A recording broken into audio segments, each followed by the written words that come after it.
ভেবেছিলাম সেই সম্পত্তি দিয়ে তুই নিজের পায়ে দাঁড়াবি, অথচ তা না করে মদ জুয়া আর মেয়ে মানুষের পেছনে সবকিছু উড়িয়ে দিয়ে এখন এসেছিস চুরি করতে।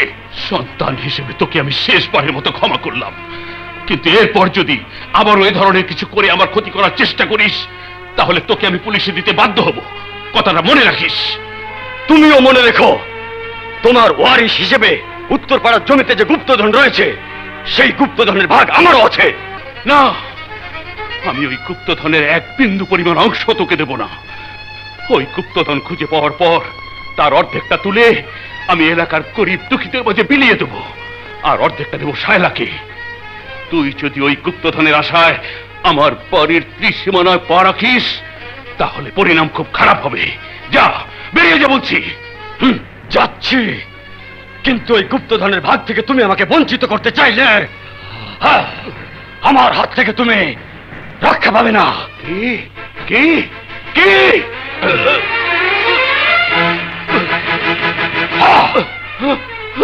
এই শুনে যা, আমি তোকে ত্যায্য করলাম, আমি তোকে ত্যায্য করলাম।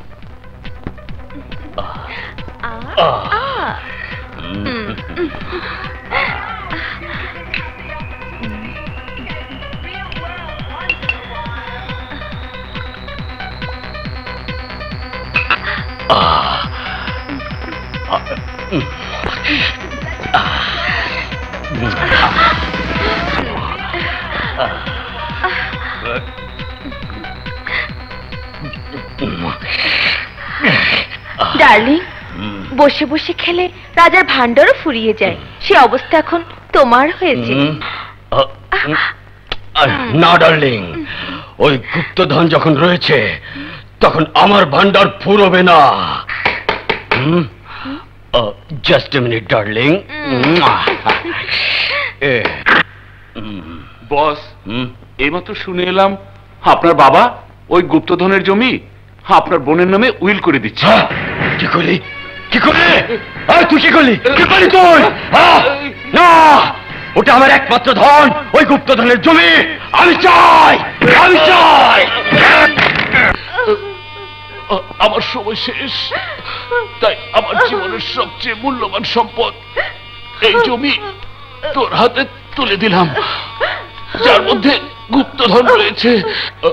আমি জানি ওই গুপ্তধন উদ্ধার করার জন্য অনেক অর্থের প্রয়োজন। যদি কোনোদিন সামর্থ্য হয় তাহলে সেই গুপ্তধন উদ্ধার করিস, আর তার অর্ধেক গরিব দুঃখীদের মাঝে মিলিয়ে দিয়ে আমার আশা পূরণ করিস। তাতে আমার আত্মার শান্তি পাবে, আমার আত্মার শান্তি পাবে, আমার আত্মার।